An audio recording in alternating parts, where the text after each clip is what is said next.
මම දැන් මේ ඉන්නේ සර්දා රාණි කුරුගෙදර මිදුලට ආසන්න තැනක තමයි. මෙතන ඔබට හෝමයක් අංකාරයට අවශ්‍ය සියලුම නර්තනාංග මුල සිට අගට ඉතාමතර ඉගෙන ගන්නට පුළුවන්.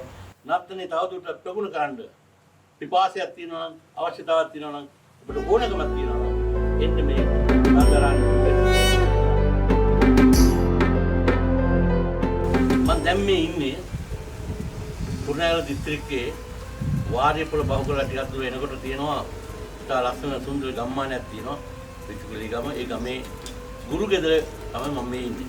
මොකද්ද මේ ගුරුගෙදර කියන්නේ?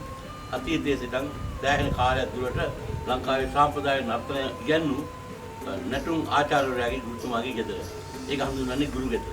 ඒ ගුරුගෙදර නිසාම ඒ ගුරුගෙදර උගන්වන ශිල්ප ධර්ම වලට කියන්නේ ගුරුගෙදර අධ්‍යාපන ක්‍රමය කියලා.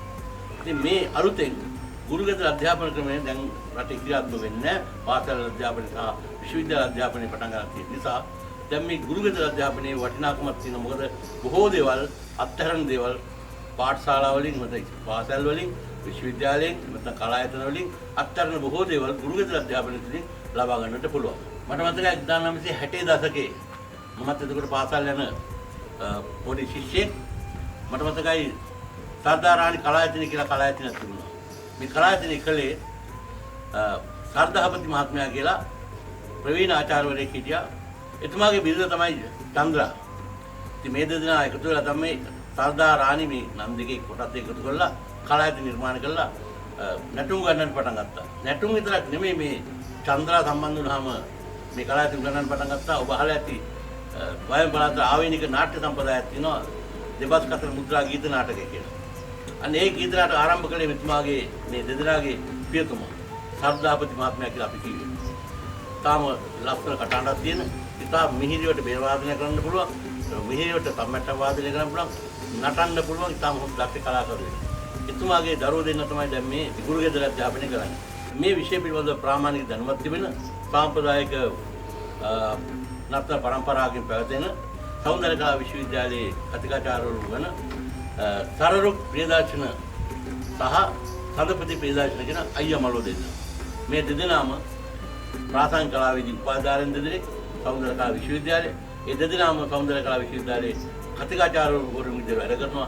ඒ දෙදෙනා ඔවුන්ගේ ගම වන විතිකුලි ගමේ අර ගුරුගෙදරක් නිර්මාණය කරලා තිනවා, හදලා තිනවා. ඒ ගුරුගෙදර තුලින් ඔවුන් උත්සාහ කරනවා ලංකාවේ උඩරට නැටුම් වල සාම්ප්‍රදායික උඩරට නැටුම, බෙර වාදනය, සම්මැට්ටම් වාදනය, පිටුම් කලාව ආදී බොහෝ දේවල් සාම්ප්‍රදායික උගන්වන්නට බලාපොරොත්තු වෙනවා. මේ දෙදෙනාම ඉතාම හොඳට ලංකාවේ හොඳට පිටුම් ගහන්න පුළුවන් වෙස්ට් නර්තන ශිල්පියෝ දෙන්නේ. මම වෙන විදිහට කියනවා ඔබට මේ කිඹුල හතරක් ගහලා ඊට පිටුම් 10 12 ගහන්න පුළුවන් කෙනෙක් තමයි මේ අයියා මල්ලි දෙන්නා. ඒකල මම තරුණ කාලේ පිටුම් ගහන්න මමත් ඉගෙන ගත්තේ මේ කලායතනයේ මේ දෙදෙනාට වැඩිමහල් ඒ පවුලේ සහෝදරයෙක් හිටියා. ඒ සහෝදරයෙක්ගෙන් තමයි මමත් ඉගෙන ගත්තේ පිටුම් ගහන්න.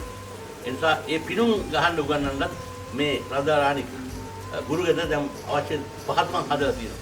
පිටුම් පිටියක් හදලා තියෙනවා වෙනම. මේ ගොඩනැගිලි පිටලා තියෙන මේ ආසන්නයේ හැබැයි තියෙන වැවක්.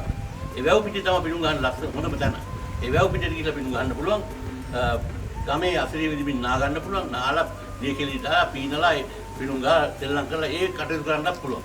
ඊළඟට මිදුලේ තියෙන දණ්ඩි කඩක් හදලා ඒ දණ්ඩි කඩේ ඔබට මුල හිට උඩ නැටුම් කලාව සාම්ප්‍රදායික ඉගෙන ගන්න පුළුවන්. අපි දැන් ඉන්නේ හුඟක් නර්තන ශිල්පීන්ගේ මණ්ඩිය නැහැ.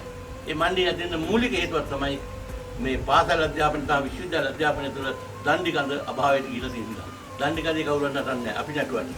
ඉතින් ඒ නිසා දැන් මේ දණ්ඩි කඳේ නැවත නැටුම් පටන් ගන්න සිද්ධ වෙලා තියෙනවා. මොකද හැමෝගෙම කකුල් දෙකේ දෙපැත්තට මණ්ඩිය හිටින්නේ නැහැ. දැන් දෙක ඉස්සරහට තියෙන නිසා. ඒකට නැටුම කැතයි. ඒ නිසා ලස්සන නටන්න ඕන නම් ඔබ මුල හිටම දණ්ඩි කඳේ නැටුම් පුරුදු වෙන්න ඕනේ. ඒ සඳහා අවශ්‍ය පහසුකම් මෙතන හදලා තියෙනවා. ඒ විතරක් නෙමෙයි. මේ නැටුම් කරන්නේ කොහොමගංකාරය අතුරු බොහෝ තොවිල් ශාන්තිකරම් තියෙන උඩරට සම්ප්‍රදාය. ඒවා කරන්නේ මේ කොහොමද දෙවියෝ වලියක් දෙවිවරු ඊළඟට විරමුණ දෙවියෝ අතරම දෙවියෝ අතර බොහෝ දෙවිවරුන්ට ඔවුන්ගේ ආයුධවපත් ගෙනල්ලා පඳුරු පාකුලන් තියලා ජාතිකා කරලා දේවාල වල පූජා පවත්වලා තමයි කරන්නේ. ඒ සඳහා සුදු දේවාලිකුත් මේ සර්දා රාණි ගුරුගෙදර හදලා තිනවා. අලුත් දේවාලයකුත් හදලා තිනවා. ඒ දෙයියන්ගේ රූප තියෙන අවපත් ලැහැත්ති කරලා තිනවා. ඔබ දේවාභරණ තියෙනවා. ඒකට පූජා පවත්වනවා. ඒවට සම්බන්ධ වෙලා ඔබට ඒ දේව ආශිර්වාදات ලබාගෙන සාම්ප්‍රදායික මිනිහටම ඉගෙන ගන්න පුළුවන්. ඔබ කලායතනයේ ඉගෙන ගන්න ගුරුවරයෙක් වෙන්න පුළුවන්. ඔබ තාමත් ඉගෙන ගන්න ශිෂ්‍යෙක් ශිෂ්‍යාවක් වෙන්න පුළුවන්.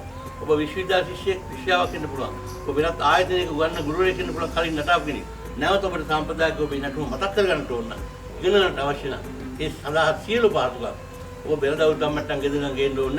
ඒ සියලු පහසුකම් මේ සලසනවා. ඔබ නවතන් පහසුකම් තිබෙනවා. ඒ නිසා ඒ සියල්ල විදිමින් ඔබට මේ අධ්‍යාපන ලබා ගන්න පුළුවන් සාම්ප්‍රදායික නර්තන කලාවේ බොහෝ දේවල්. ඔබ දන්නවා දැන් මේ වෙනකොට සාම්ප්‍රදායික නර්තන කලාවට හොඳ ඉහළ වාණිජ්‍ය මට්ටමකුත් තිබෙන වාණිජ්‍ය වටිනාකමක් තියෙන විශේෂ ක්ෂේත්‍රය බවට පත් වෙලා තියෙනවා මේ වෙනකොට. ඒක අපි දන්නා ලෝකේ හැමතැනකම දැන් ජනතාව ඉල්ලන්නේ නිර්මාණාත්මක නටුන් නෙවෙයි, ඉල්ලන්නේ සාම්ප්‍රදායික නටුන්. ඒ නිසා උඩ නටුන් කලාව ඉගෙන ගත්ත ඔබ, ඉගෙන ගනිමින් සිටින ඔබ, ඉගෙන ගැනීම අවසන් වෙලා කියලා හිතාන ඉන්න ඔබ, සමහරට ඉස්සෙස් බඳු ඉස්සෙස් මංගල්‍ය පවත්ලා තියෙන ඔබ, එක්ක පායින්පත් මංගල්‍යයක් තියලා ඒ කටයුතු කරපු ඔබ යලි සාම්ප්‍රදායිකව මම දන්නවා ඉස්සෙස් මංගල්‍යයක් තිබ්බත් පායින්පත් මංගල්‍යයක් තිබ්බා උගන්වන්නේ නටුන් අංක දෙක තුනයි ඔබ පුරුදු වෙන්නේ. හැබැයි මෙතන ඔබට ඕවැයක් අංකාරයට අවශ්‍ය සියලුම නර්තනාංග මුල සිට අගට දාමතර ඉගෙන ගන්නට පුළුවන්. ඉගෙනගෙන ඔබ ප්‍රාසංගික ශිල්පියෙක් විදිහට මේ සාධාරණ නර්තන ගුරු ගෙදරින් පිට වෙලා යන්න පුළුවන් අංග සම්පූර්ණ කලාකරුවෙක් විදිහට. ඒ තමයි ආදරෙන්, ගෞරවයෙන්, තම භක්තියෙන් මේ විශේෂ ක්ෂේත්‍රයේ ඉන්න පුද්ගලයෙක් විදිහට ඉල්ලා සිටින ඔබට නර්තනයේ තවදුරටත් ප්‍රගුණ කරන්න පිපාසයක් තියෙනවා නම්, අවශ්‍යතාවයක් තියෙනවා නම්, ඔබට ඕනකමක් තියෙනවා නම් එන්න මේ සාධාරණ ගුරු ගෙදරට ඇවිල්ලා මෙහි නැවතිලා නැත්නම් නිවාසී පහසුකම් අරගෙන හෝ නැතුව හෝ ඔබට මේ ශිල්පය ඉගෙන ගන්න එන්න කියලා මම ආරාධනා කරනවා. ඔබ සියලු දෙනාගේ අනාගතයේ සාර්ථක වේවා කියලා ප්‍රාර්ථනා කරනවා. ආයුබෝවන්. මම සම්මානිත මහාචාර්ය මුදියන්සේ දිසානායක.